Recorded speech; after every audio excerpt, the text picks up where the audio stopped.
let's go to North Carolina. We want to go to North Carolina. Thank you very much. We appreciate it. There'll never be anything like this. You know, you say, let's go to North Carolina and get this great crowd outside there, people. That's crazy. We're having a great time. And you know these ladies right here? They've been to, I think, over 200 rallies, but I'm not going to say. And this time I made it easy because they come from North Carolina.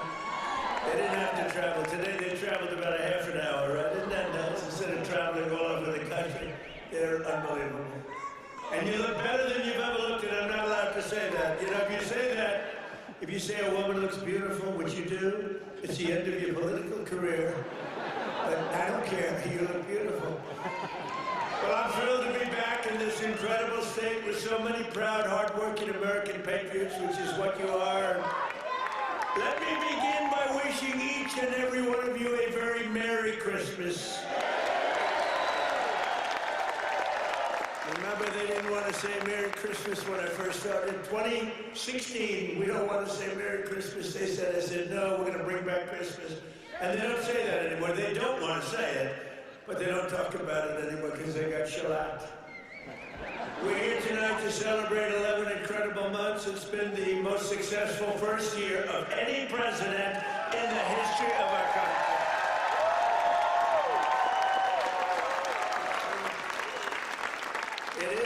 Isn't that a big statement? But it's a statement that you read all over the place. I mean, who could have done better? I don't think anybody could have done better.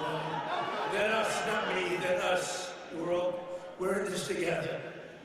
Since my inauguration, we've created more than 53,000 North Carolina jobs, including 8,000 North Carolina construction jobs. More than 150,000 North Carolina residents have been lifted off of food stamps. They're very happy about that. And after your horrible hurricane, which produced more water damage than any hurricane in history, the Democrats let you down.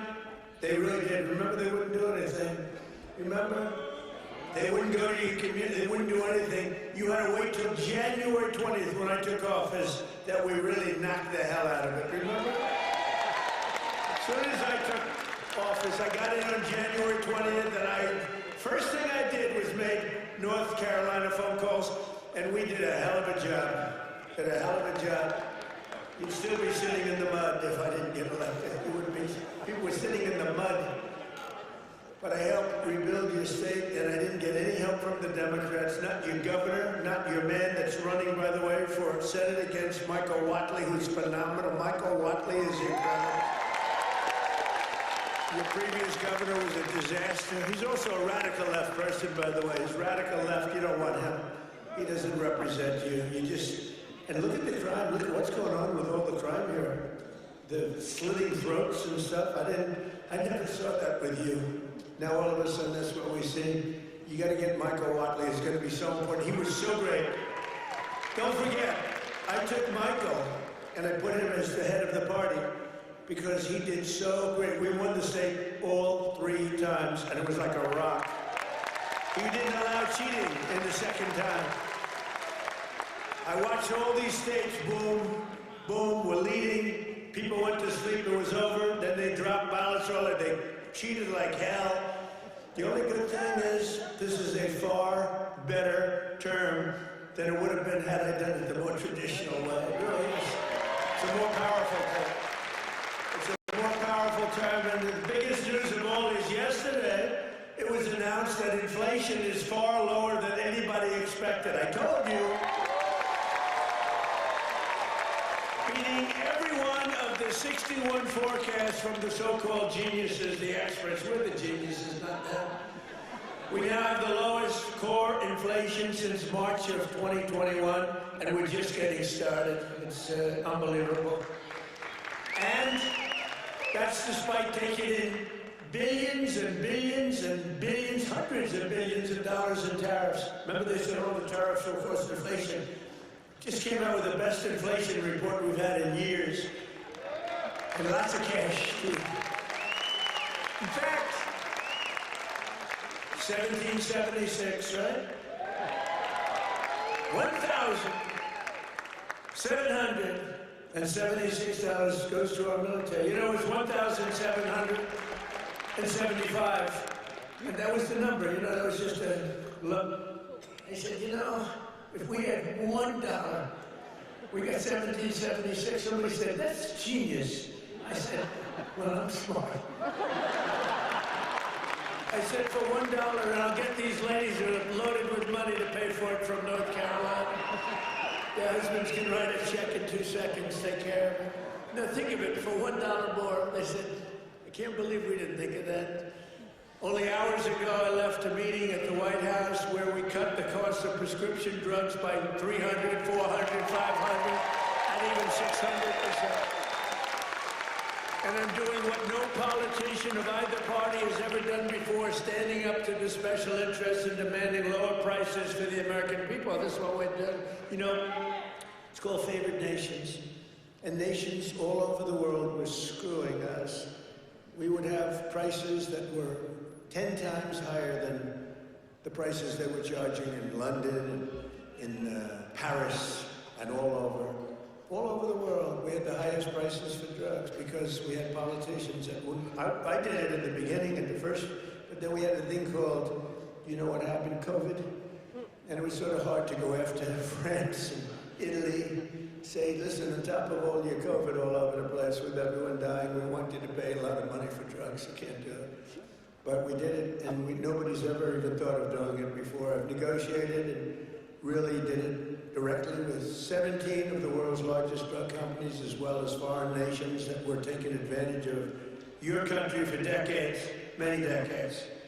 For years, Americans have been paying the highest drug prices anywhere in the world by far, 10 times more sometimes, 15 times more, while other countries pay drastically less for the exact same drug made in the exact same plant, in the exact same country.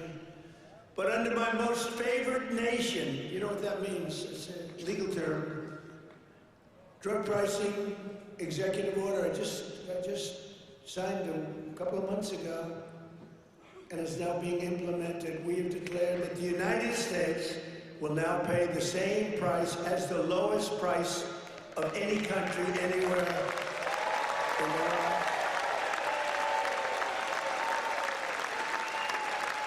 And we should honestly, this is the biggest thing to happen in medicine, I think, since the founding of our country. You know, I don't mind. They actually have a great location. You know, we've had people that look so good behind me that some of them went to Hollywood and actually, you know. See, they may have a better location, but nobody's going to Hollywood. They can only see the back of your head. Look at all the television. Look at all those cameras. It's crazy.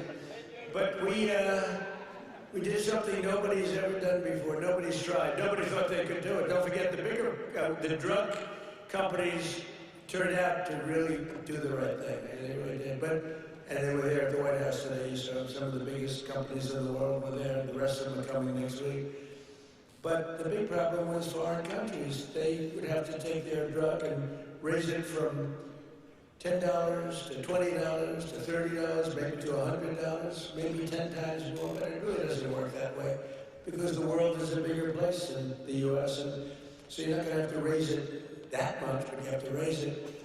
And they always said for 50 years, they said, let the United States pay. And for 50 years, the United States got screwed because we're paying so much more. Drug that was selling for $10 in London sells for $130. That's 13 times more in New York. 13 times more, so $10 in London, $130 in New York. And now that drug will go up for the other country from $10 to only $20 or maybe $30. And it will come down from the United States of America to $20 from $130. Think of that. Think of that. That's the biggest price reduction. When you talk about cutting prices, cutting costs, cutting prices. You talk about affordability. You know, the Democrats, they're the ones that got us into the mess. They're the ones that caused the high prices. And then they come out and they look and they look at those fake news people back there. This election's about affordability. They go, let's talk about it. No, I'd rather not talk about it, because they can't. They're the ones that cause the highest inflation in the history of our country, which led to the highest prices in the history of our country. I inherited the mess. I got the prices down, and they're going down still further. Look at gasoline. A lot of areas now in our country, $1.99 a gallon.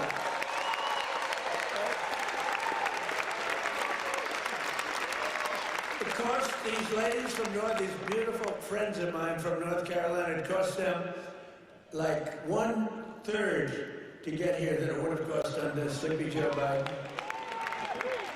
Right? If you drive, this time you can drive. It's the first time you didn't have to take an airplane. But we had 9 blockbuster agreements. We had 9 of them with the big drug companies just today. The rest are coming over the next couple of weeks. But the first dramatic drug discounts will be available to all Americans starting in January at a thing called TrumpRx.gov. TrumpRx.gov. But this is the biggest thing ever to happen on drug prices, pharmaceutical prices. It will also tremendously it's going to reduce the cost of healthcare, because healthcare is probably 50% of our drugs, right? Your drugs are coming down at levels that nobody ever thought was possible. This achievement alone should win us the midterms. You know, if we did nothing else, I said today, you're talking about like this massive reduction in drug prices that affects everybody. Older people, younger people, middle-aged people, sick people, well people. It's not just like patients, it's everybody. It could never happen. Nobody would ever have done this. It was very hard to do. I had countries laughing at me. I said, listen, you're going to have to double and triple your drug prices. They said, France, as an example, UK, European Union. They said, you must be kidding. They've had low prices for years. The drug companies would go, can you pay more? No, charging. They wanted the drug companies, in all fairness, to charge the United States of America. And they made up all sorts of crap. Well, research and development. They said, well, what about research and development? Why aren't they paying also for research? Well, it just never worked that way. They used to use, remember, research and development, that's why we pay more. I say 12 times more for research and development. It was all a con job. But I'd say that the head of France, as an example, I'm sorry, but you're going to have to double or triple your prices for drugs. No, we will not do that. Oh, yes, you will. I said, yes, you will. No. We will not do that. Of course we will not. I can't do that. I said, yes, you will. No, I won't. Yes, you will. And he said, why do you have such certainty? I said, because if you don't do it, I'm going to charge you a 25% tariff on everything you sell into America.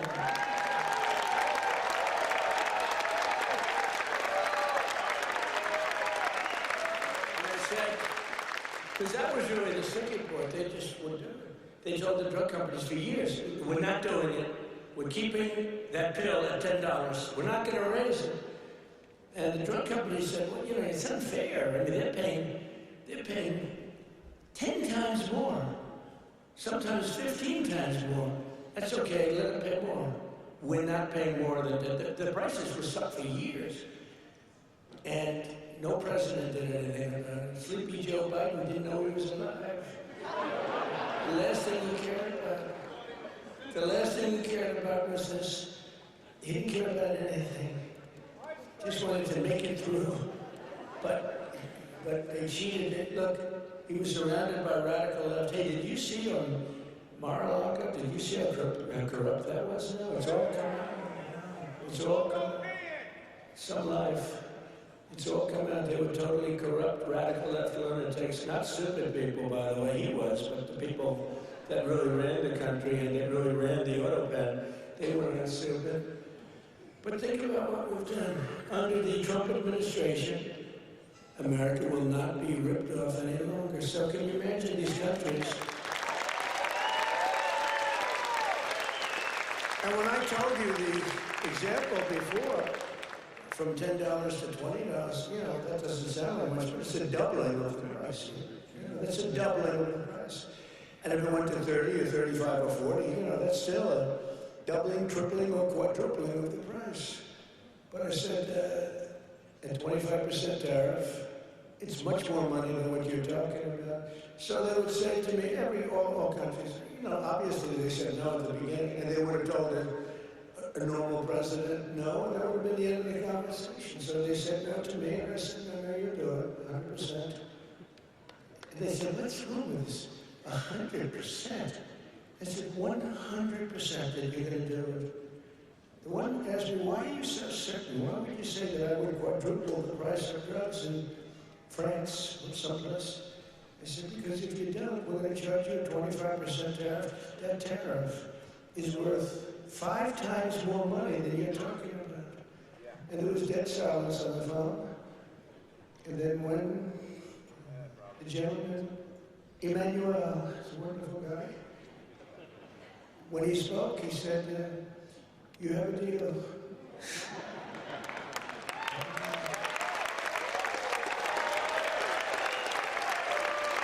He's a nice guy, too. But you can't blame him. You know, it's been 40, 50 years. You can't blame him. But it was the same conversation with everybody. No, we can't do that. No, I cannot double the price of my drugs. I said, no, maybe triple or quadruple. But it's still much lower than we were paying. You know, we were paying a number that was crazy, 13, 14 times. As president, I'm also taking in the gigantic health insurance companies that have gotten rich on billions of dollars of government subsidies. And I want the money to go directly to the people. I want the money to be paid directly to the people so that they can buy their own health insurance, which will give far better benefits at much lower cost. By the way, what I told you about buying the drugs at this massive dollar discount, it's like from where it is, that's going to have a huge impact on the cost of health care. The current Unaffordable Care Act, commonly known as Barack Hussein Obamacare, was created to make insurance companies rich. Yeah. It was bad health care at much too high a cost, and you see now that the steep increase in premiums is being demanded by the Democrats. It was never any good, Obamacare. It was done for the benefit of insurance companies, which totally control the Democrats. That's why you could have a strike on January 30th. You could have another shutdown, because the Democrats are totally in the hands of, they're totally controlled by the insurance companies, big wealthy companies. Again, I want the money to go directly to the people so you can buy your own health care, and you'll get much better health care at a much lower price.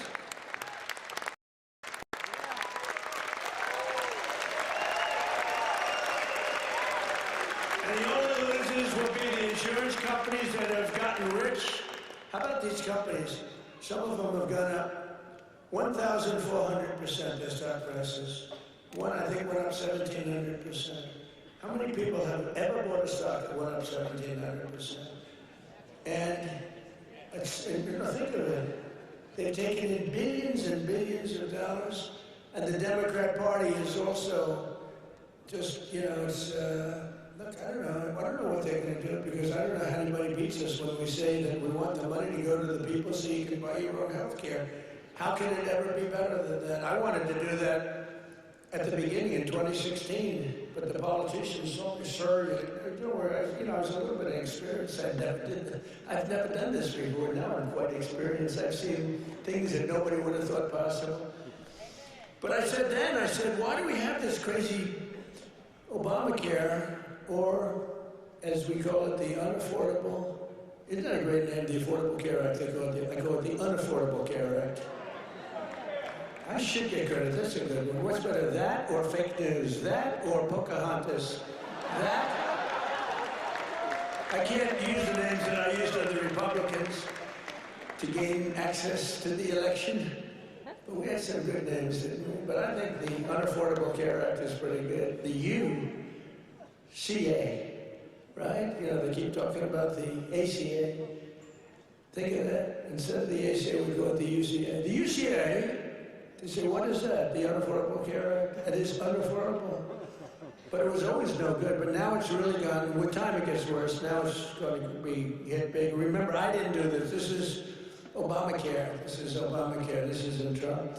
But you don't need it because let the money not go to the insurance companies. The problem is the Democrats will shut down the government because they are totally beholden. I don't love that word, but they're beholden. They're beholden to the insurance companies. So I don't know what they can do about it, but the probably goes down the government. It's so simple. The money should go to the people. The people should then take all of this money and buy the best health care there is. And there'll be a lot of money left over. Right?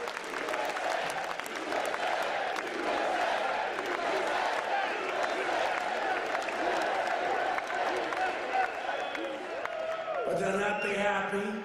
But that's okay with me because you, the hardworking citizens, and finally you're going to have great health care at the right price, so you're going to have it.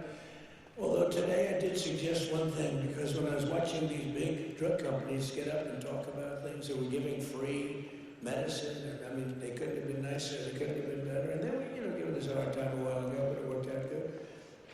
I said, you know what I'm going to do? I'm going to call these insurance companies fat cats.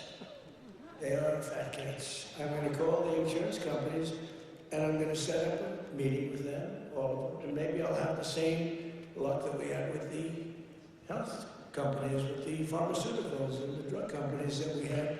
So rather than just saying we're not going to deal, maybe they'll give us a deal, like cut the price by 50%, and maybe that's to make sense. So I'm going to meet with them. Who knows? Who knows? And I'll either meet in Florida. I'm going to Florida. I'll either meet in Florida because I work all the time. So I'll either meet in Florida or I'll meet in Washington the first week right after we all come back to going to our wonderful jobs. And I'll sit down with, it's like 12, 13 people.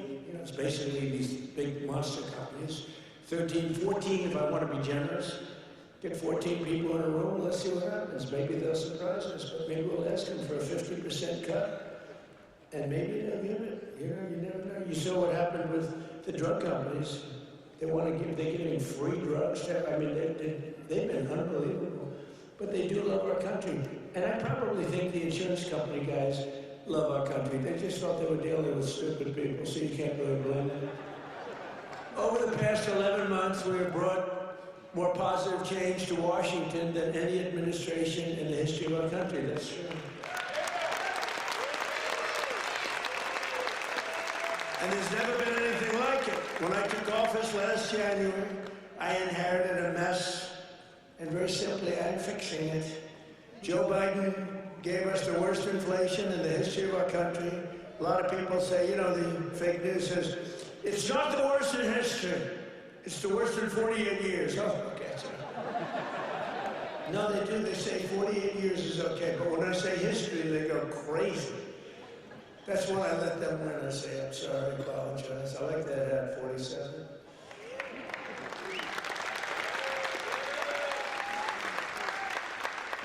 It's nice, actually. Beautiful, nice thread, gold thread. I watched that myself. I want gold thread, not mustard colored, They give you, a lot of times they say you're mustard colored, it costs them a lot less. We don't accept those hats. When you have a mustard colored thread, don't accept it.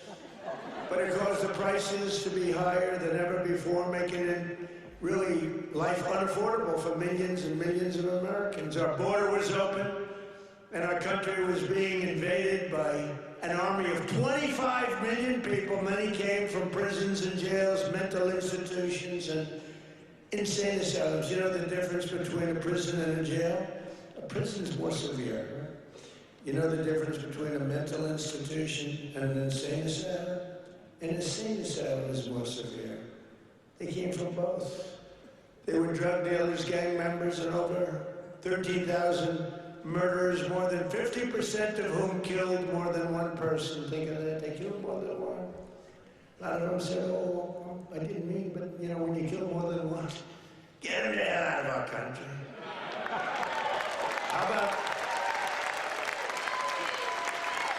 How about that incident with that horrible monster that killed the young, beautiful girl from Ukraine, an animal.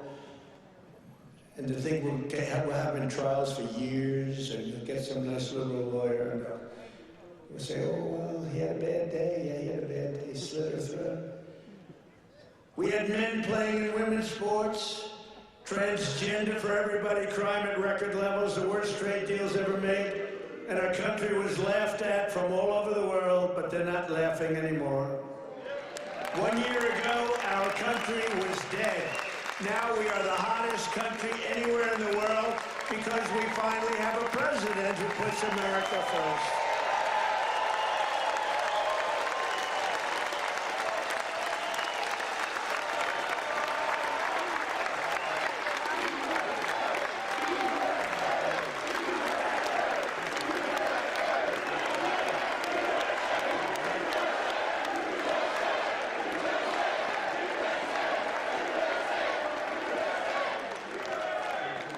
The last administration and their allies in Congress looted our treasury for trillions of dollars, driving up prices on everything at unprecedented levels.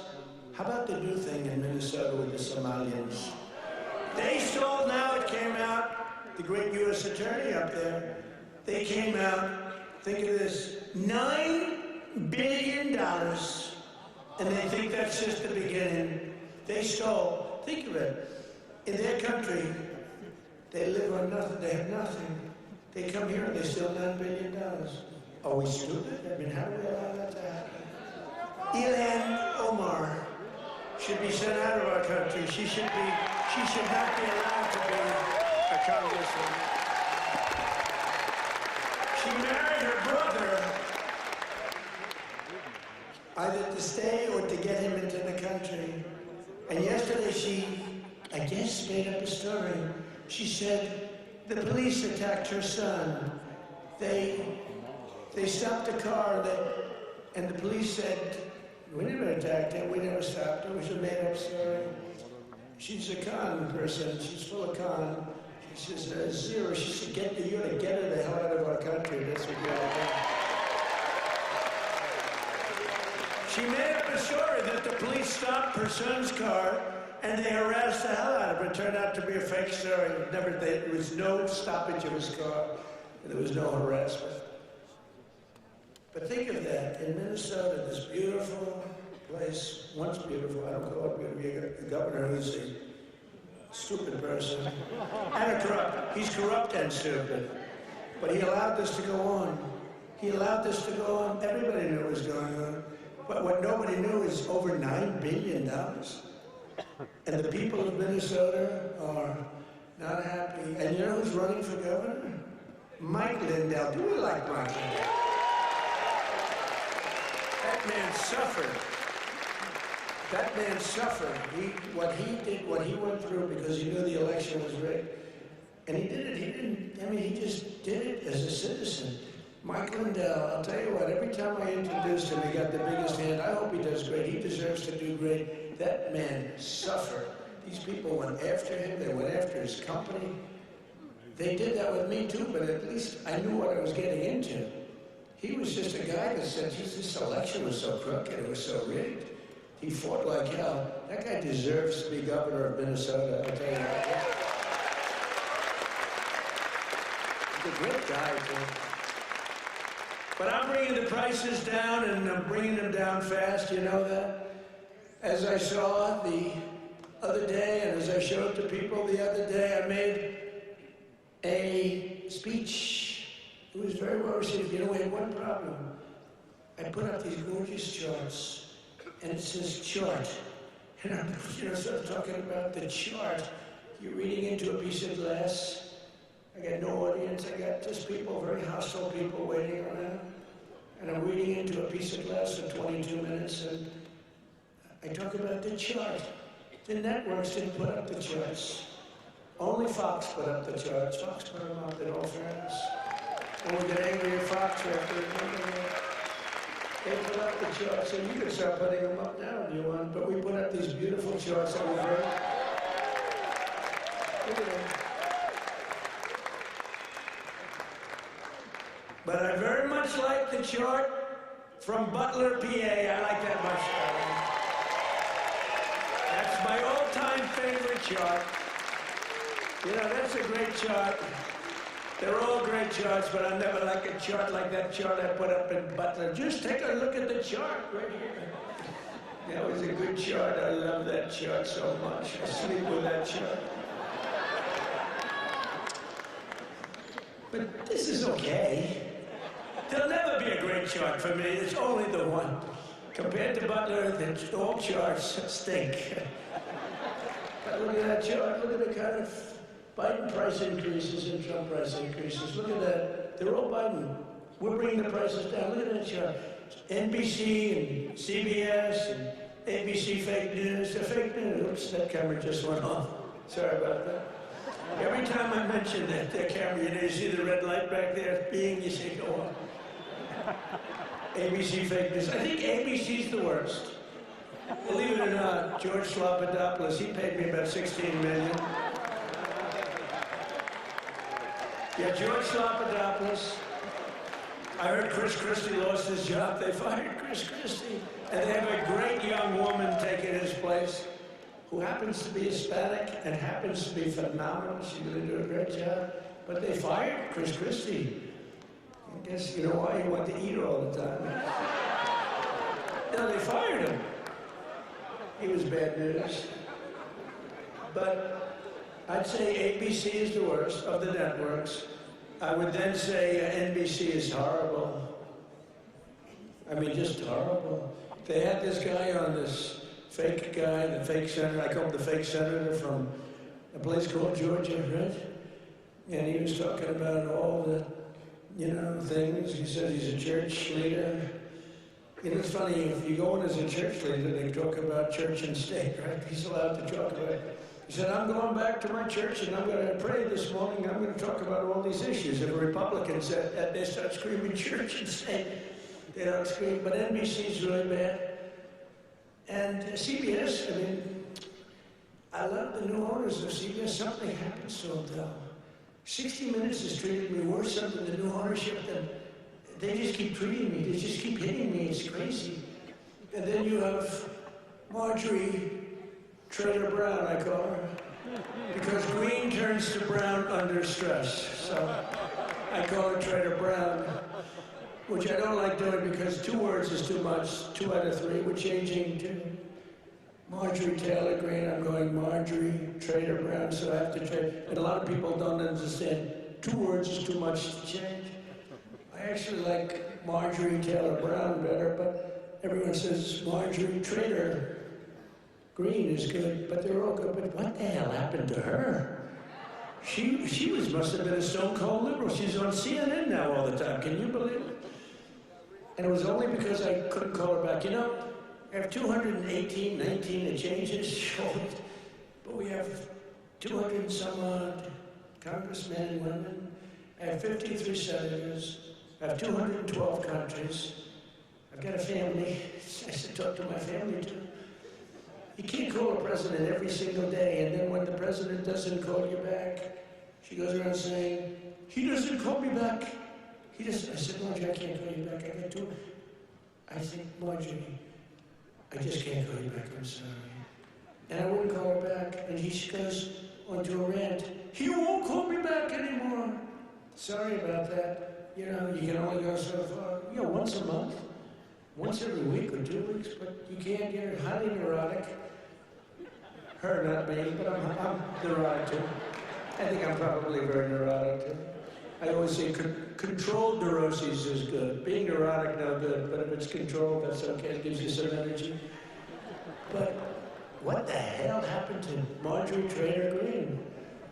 It's unbelievable, but she dropped out because I wasn't going to endorse her, and the person I would have endorsed was going to kill her in the polls. So she dropped out. And then they talk about how brave she is. You know, brave would be to stay. And, you know, it's one of those things. But she dropped out. I can't believe it that people can change so much. But you can't go from being a strong conservative to a stone-cold liberal unless you align. You know, you can't do that. I mean, you can stop liking somebody. Or you can say, I don't have she's fake. Look, front row Joe, what are you doing in the second row? What happened? Well, you're in the front row. That's front row Joe. I don't know who's been there, the front row Joes or you? It's pretty close. Very different, very different types. Would you stand up, please, in the front row? Just stand up. Look at these women. Look. How incredible they are. Right? Even front row Joes will admit they're very great, right? Look how beautiful they are. People like you built our country. You built our country. And that's why we love you. We built our country. The people in this room built our country. Under Sleepy Joe Biden, car prices, gasoline prices, hotel rates, airfare, and more went up 30 to 75%. Now they're all coming down. We're all coming down. Take a look at that. Isn't that beautiful to look? The same is true with groceries. The price of a Thanksgiving turkey was down by 33% compared to Sleepy Joe's high-priced era. Don't forget, when you have the highest inflation in history and or 48 years, do we think and look, in terms of a speech, I think 48 years is the equivalent of history. Do we agree? Can we say? Because they had a piece on me today in one of these fake newspapers, which are all dying, they're all gone bankrupt, thank God. But they're the worst. That I misrepresented by saying history. It's actually 48 years. And I said, you know, that's not a bad misrepresentation, I don't think. The price of eggs is down 82% since March.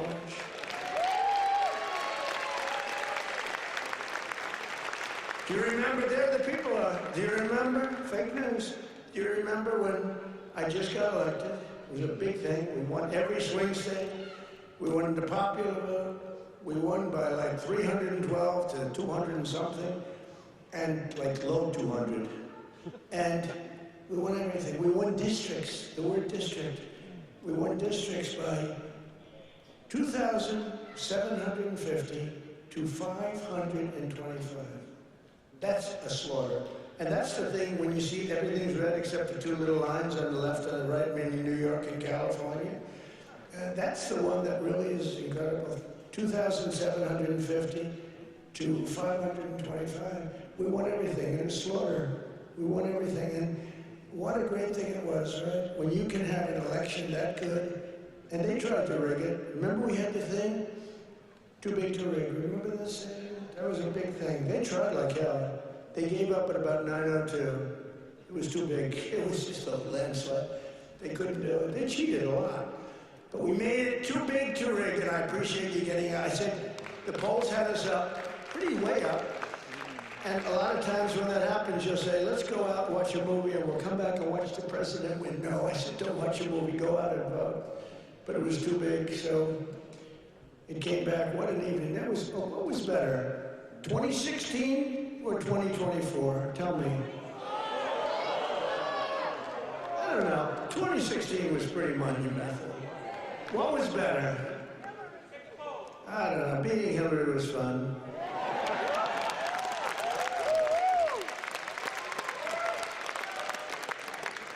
Well, Hillary has a much higher IQ than Kamala. I would say, I think Hillary has probably 50 or 60 points higher. Now, Hillary was smart. She was nasty. Whew, I wouldn't want to go home to her. She was nasty. Remember, she was a nasty person. I was going to use the B word. I said, no. My wife would not be happy. My wife always says, please, please don't use foul language. You know who else does? Franklin Graham. He says, President,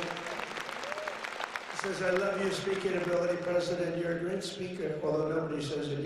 You know, I get these big crowds, but did you ever see the press do a story that I'm a great speaker? They say, oh, he looked tired. Oh, he's this, oh, he's that. You know, I mean, it's crazy.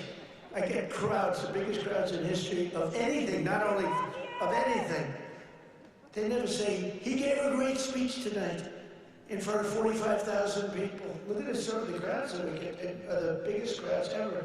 before the election. We're getting 80, we had 117,000 people show up in New Jersey. It was a great speech. You know what they said? He looked tired. You can't be tired in front of 117,000 people. It's not possible. Got a lot of adrenaline. The adrenaline is pumping, right? But that's why they're fake news. That's why nobody listens to them anymore. But remember that we slashed the yearly cost of new mortgages by $3,000. Look at the mortgage chart. We slashed. Look at that. Look at that. Oh boy. Look at how much you made with me and lost with that sleepy guy. But everything now is falling, and the only things that are going up are your salaries, the stock market, and your 401ks. They're going up. Do you remember when I first won in 2024, and I was at my first conference? I'm 2 days in. You know, we're recovering from all the hoopla. 2 days in. In fact, I took a day off. They said, something's wrong with the president. I just got here. There's nothing wrong with me. Something's wrong. He took a day off. What's wrong with the president, right? Every time, do you remember when I had 28 news conferences in a row over 28 days? Sometimes I gave 2 or 3 in one day. And then I took my beautiful Kai, my beautiful granddaughter, who's a very good golfer. I took her to play golf one morning, and I was in the office very quickly. Something's wrong with the president. Do you remember the rumor was that I had passed away? Do you remember? I won 28 days in a row. I took the kid to play golf. And we played very fast. She's good. I'm a very good golfer. And we played very fast. We played in 2 hours. We're dinning. I mean, I said, baby, I gotta get out of here. I'm sorry, honey. Enjoy your day. Go hit balls or something. I gotta get out of here. I gotta go to work. And I got a call. A friend of mine. Oh, you're okay? And I said, yeah, what's wrong? I said, I'll be back in the Oval Office in 30 minutes. Oh, I said, what's wrong with this guy? Then I got another call. Oh, you're okay. They said that I had passed away. Do you remember that? First day in 28 days, these people are sick. That's why I've taken more physicals, because I think you have an obligation to, report. And I hate when they put out false reports. So they put out a report that Donald Trump. So I took a lot of physicals. And I did something no other president's ever done. I took cognitive tests. Because I know that, and by the way, not easy. You get to those last questions, those last 10, 15 questions, those are, nobody on that stand could answer properly. And I got them, I aced them. And no other president's taken a cognitive. Could you imagine Sleepy Joe taking a cognitive? I don't think you'd get the first question is like, what is this? And they show a lion, a giraffe, a fish, and a hippopotamus, right? And they say, which is the giraffe? So that's the only question. But what happens is it then gets harder. I don't think Joe would have gotten the first question right. He would say hippo. He was, I want the hippo. But anyway, I've taken now 3 cognitive tests. I've aced every single one of them. And these are big stuff. This is Walter Reed, I've got a whole team of doctors all over the place. If you get them wrong, I said, what do you think? Should I do it? They said, well, here's the good news. The good news, if you do well, that's great. Actually, if you do well, they won't report it. If you do badly, it's already in history. He said, it's possible that if you do badly, the word will leak out, and you'll look very bad. I said, this was on my first test. After that, I knew that I can do very well. Smart person. So what happens is first test, I said, how hard is it? He said, well, after the 10th or 12th question, it gets very hard. And I said, well, what do you think? They said, look, if you can do well, but if you're not going to do well, it's probable that the word will get out. I said, well, let's do it anyway. And I did it. And it was actually good. For a year, they called me a very intelligent person. But then they forget. Then I did it again. They aced it again. They reported. And these are doctors that I don't even know. And they reported. And then I did it a third time a few months ago, and they reported. But it's very small reporting. But can you imagine if I did badly, right? Can you imagine that, front row general? Would I be in trouble? They'd say, there's something wrong. But I like to do it, but I had perfect health. And they reported his health is perfect. And they interpret that.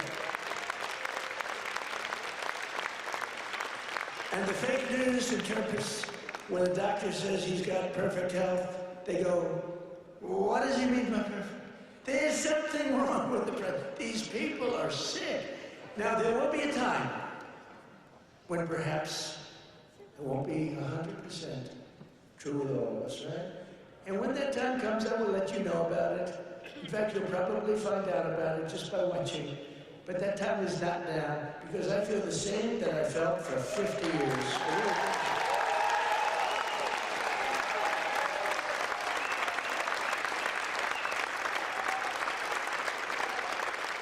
But we have, I think we have an obligation to, at least report your health. But I will tell you, to me, because of what happened for 4 years, I really think having a cognitive test for presidents to take a cognitive test is very important. I think it's very important.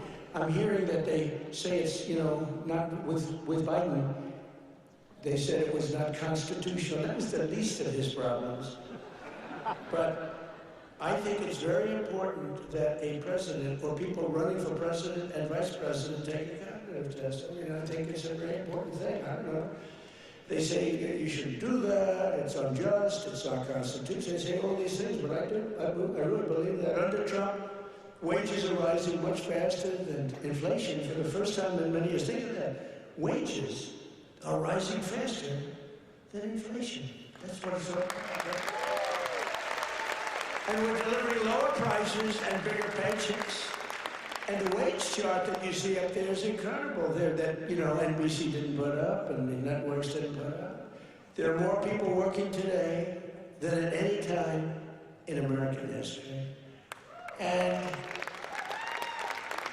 very importantly, while tens of thousands of new jobs under Biden were government jobs, they were government jobs. I could do that right now. You saw today we had 4.5% inflation. That's because I'm letting go of tremendous numbers of government workers. We're replacing them.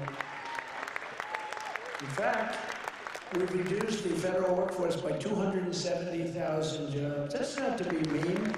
That's to get them off. And they are getting jobs in the private sector, and we're helping them to get jobs. But if you have all government jobs, we're going to be, a country that we don't want to mention names because we don't want to insult, but we're going to be a country that cannot be great. 100% just came out, 100% of all jobs created since I took office have been in the private sector.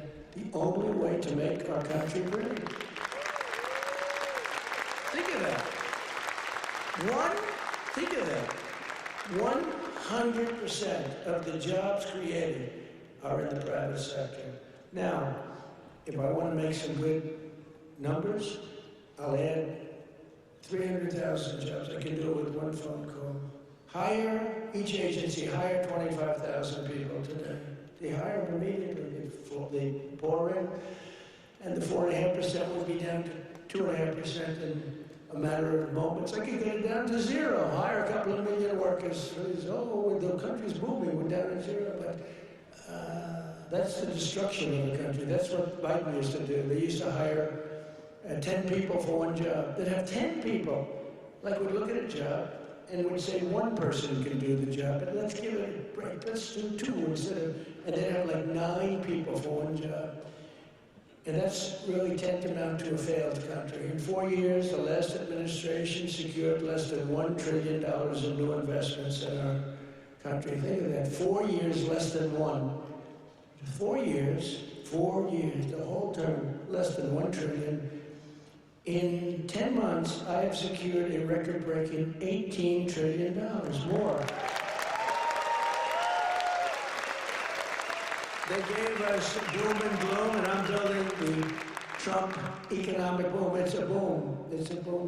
These factories, auto plants, AI plants, we've never had anything like it. I ended the radical left's war on American energy. terminated the Green New Scam and signed an order to drill, baby, drill. We're drilling. You see where gasoline's coming from? Gasoline is now substantially lower than $2.50 a gallon, and many, many places now are under $2 a gallon for gasoline. And within the next 12 months, we will have opened 1,600 new electrical generating plants. That's a record all time. Because, you know, we need tremendous amounts of electricity for AI and for all these plants. Electricity prices will fall very dramatically when these plants are open. To protect North Carolina workers, we imposed 25% tariffs on foreign automobiles, 50% tariffs on foreign steel, and I approved 25%, 30%, and 50% tariffs to save North Carolina's cherished furniture industry, which has been decimated by China.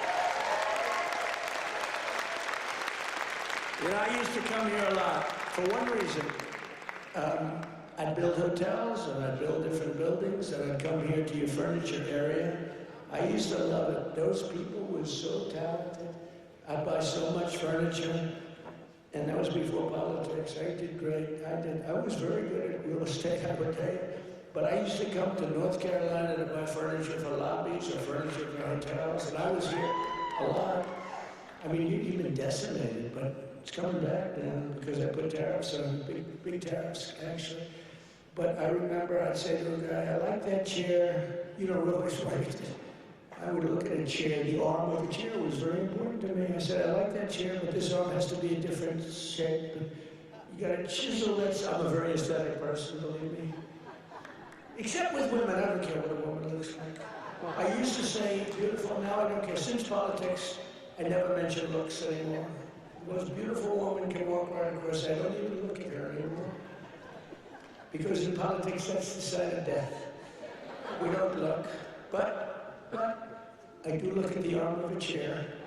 And I'd say to your artists, they were artists. They were artisans, you know? I'd say, no, can you give a different curve? Can you do a little more carving at the end? And, they were right in front of me, bing, bing, bing, bing, bing, bing. They were like geniuses. You lost the business. You went to China and other places, but mostly to China. Because they never put tariffs on, just like they didn't put them on chips, just like they didn't put them on cars. You lost 58% of your car industry. By the way, it's all coming back. Some of it's coming back too. It's all coming back. Because to bring a car into our country is costing 25 to 50% tariffs now. They can't do it. They can't compete. Tariff is, and I won't say it because it gets me in trouble, my favorite word. I know, my fifth favorite word. Do you remember when I said, the word tariff is my favorite word in the dictionary? Remember that? And then the fake news got me. What about religion? What about God? What about your family? What about your wife? What about your children? I said, no, they got me in this one. So now tariff is my fifth favorite word. And now I'm okay. It's my fifth. 5. Now I'm okay. But starting in the new year, the people of North Carolina will also see the dramatic results of the largest tax cuts in American history, including no tax on tips, no tax on overtime, and no tax on Social Security for our great seniors. No tax for our seniors. Tell me what? Let's do a poll. Because you know these pollsters judge $1 billion, they ask a question, then they just write down an answer, they don't do polls. It's a total con job, some of these polls. One thing I don't like about Fox is their pollster, total fake. Their pollster's the worst. They've been saying they're going to get rid of them for 10 years. A fake pollster, then you have the election, you win by numbers that are like through the roof. But Fox has been treating me good. They have great people there. Sean Hannity is great. Jesse is great. Laura is great. Greg is great. They're all great. We have great people. The morning is excellent. Who, what? What about the corruption out here? Which corruption? Corruption with law enforcement. Oh, yeah. Well, we have to do that. We're going to take care of that. We're going to take care of corruption in our country. I mean, I was talking about Fox. I don't know, he's talking about corruption. No, it's okay because he's on our side, but he's just a little ahead of me. He's talking about corruption. I'm talking about Fox, how good the anchors are, right? But they are really good. They are very good. But the pollster's no good. You know, he's no good. The pollster's terrible. But we still get good numbers, but the numbers are actually much better than that. But we're joined tonight by Heather Whatley, a bartender and server in Nashville, North Carolina, who will save over $5,000 from no tips. Think of that. From no tax and tips. Heather, where are you, Heather? Are you here, Heather? Where are you? Where are you? You want to come up? You want to come up? Come on up. She's going to save over $5,000, no tax or tips, toward a down payment on her first home. So Heather, congratulations. Look how amazing she is, right? Come on up. I don't know how you're going to get up that stair. Are you okay? Look at her. She has no problem. Somebody else would not be able to make it.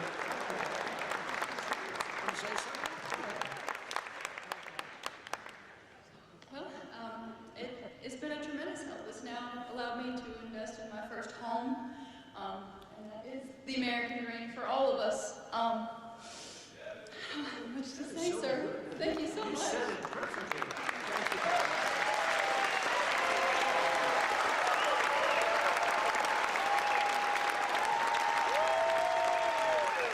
Hey, you don't realize you said that so perfectly, because that's what it is. You're going to get a home and you're going to be happy as can be, and you are a great person. Thank you very much. You couldn't have done better. Thank you, darling. Also with us is Austin Harding, a police officer, highly respected, a loving father from Monroe. Austin and his wife are raising a son with autism.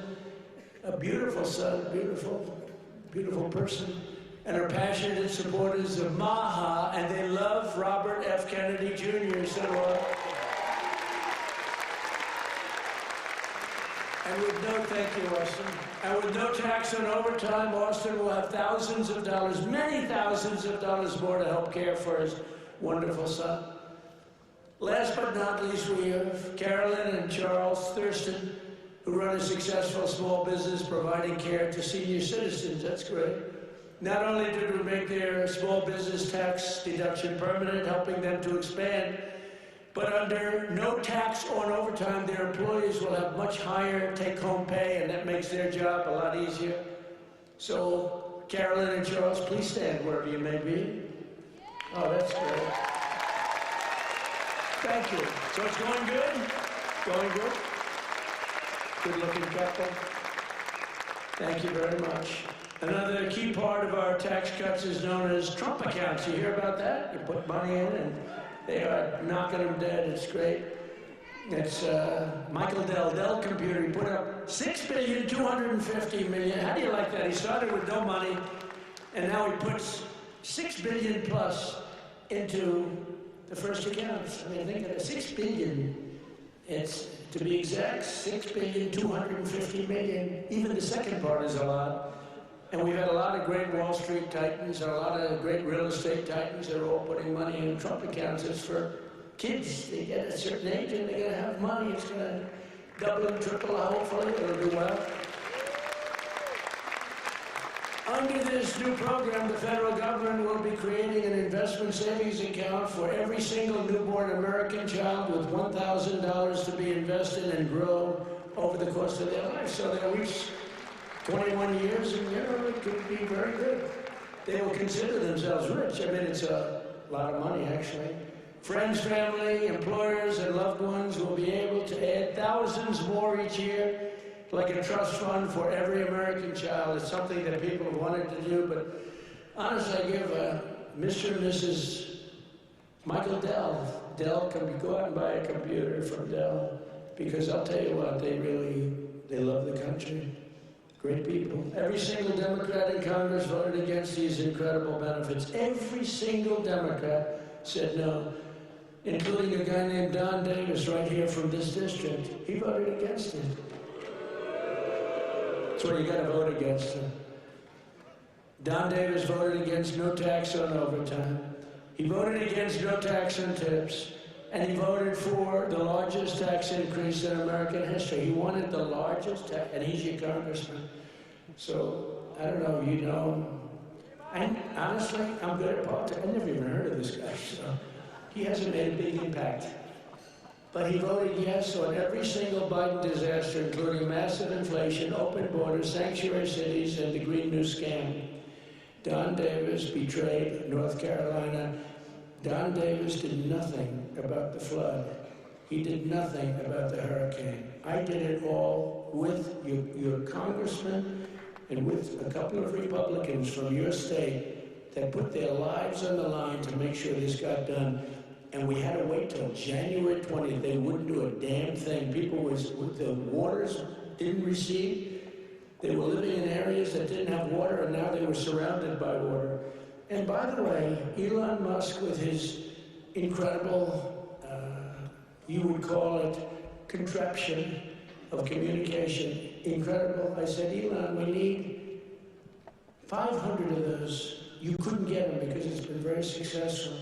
He said, you'll have them tomorrow. Can I give him credit for that? You know? I have my disagreements with him. I don't believe in the mandate where everybody has to have an electric vehicle within an hour. You know, I don't. But you got to give him credit. He really saved a lot of lives. Here tonight are some of the warriors who, unlike Don Davis, who's a disaster, vote against him, stood up for North Carolina, including Congressman Tim Moore and Brad Knott. Where are you guys? Hey, fellas, come up real fast. Come on up. Come on up. I'll tell you, these guys were, look at them, two handsome gentlemen, extremely different types. Yeah, that's great. Say hello, say a couple of words.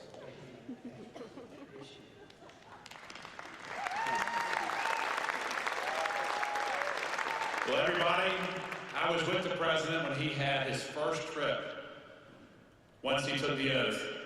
And where did he come? North Carolina. As we gear up for the midterm cycle, where's the first state that President Trump has come? North Carolina. He knows what you know. It's the people that make this country great. It's not the government, it's not regulations. It's people just like you. And let me just tell you this, the fight is long, it's hard. I'm new to this, and I have been amazed at how hard the president is fighting for you. So let me say this simply, and with my whole heart, stay with us. We hear you, and we're going to keep fighting for you. Thank you so much. I guess I'll have to lower the mic, Mr. President. Let me just say, echo what Brad said. I cannot think of a better president in the history of the United States. Someone who loves this country, who does so much. Mr. President, I don't know how you do it all. You make the Energizer Bunny look slow. It's absolutely incredible. The leadership that this man shows, not only in our country, but on the world stage. We are finally respected around the world again, and that is not an accident. Mr. President, North Carolina loves you, the United States loves you. Thank you for what you're doing.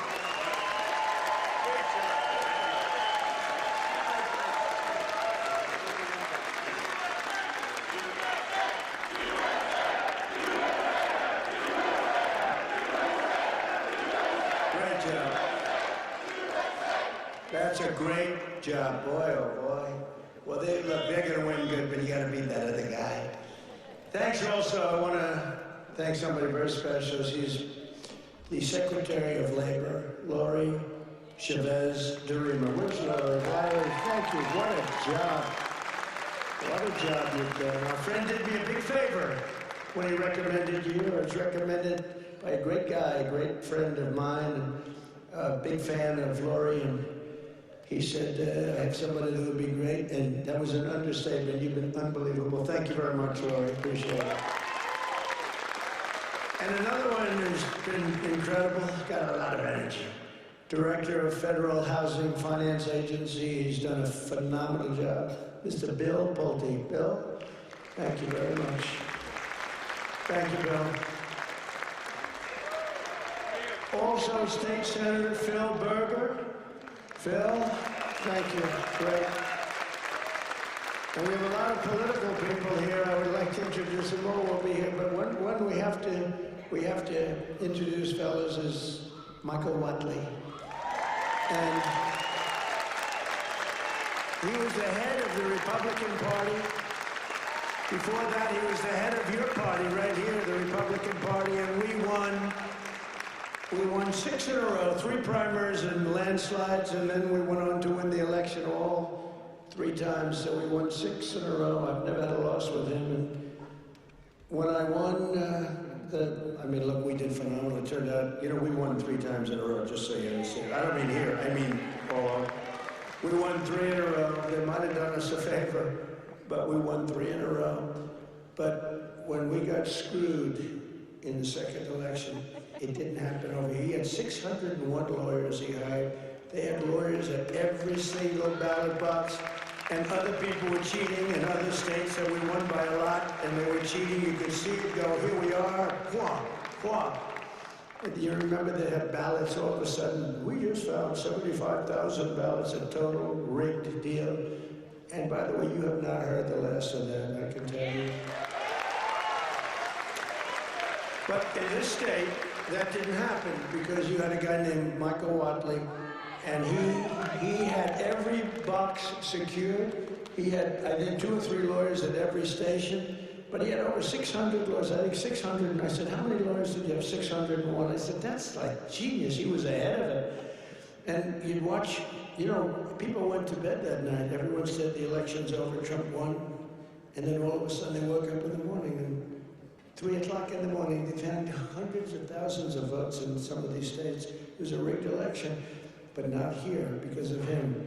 And I said, I don't know if I'm doing this again, but if I'm doing this again, I want Michael Whatley. I said, the guy from North Carolina, I want him to head the Republican National Committee, the RNC. And he did it beautifully. Come on up, Michael, come up.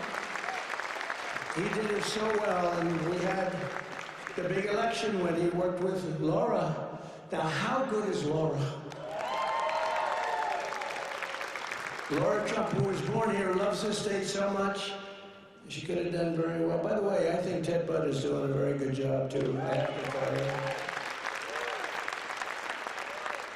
And I will say this, Tom Tillis fought with me for the Lumbee tribe, the Lumbee. I love the Lumbee. And he's really been very good. We had a little dispute, but these are, it's fine. He's been really good. Tom has been very, very good, and I appreciate it very much. And he's been very strong on the Lumbee tribe, and I think they're going to get out and they're going to vote. The Lumbees, you have some here. You have some of the leaders here. If you could, you want to stand up if you're there? It's really great. Thank you very much. We appreciate it. Let them know we appreciate it. We got to get every one of those 60,000 votes or whatever. We got to get them for this guy. But the Lumbees have been great. I've been with them from the beginning. We got them across the finish line. But I want to ask Michael to say a few words. He's just been an unbelievable warrior. And I said, if I do this again, I'm going to get that guy in North Carolina who wouldn't let that phony, they tried here too. They couldn't get away with it. They tried. He stopped it. He's a tough, strong guy. He's also a wonderful human being, he's just a great person.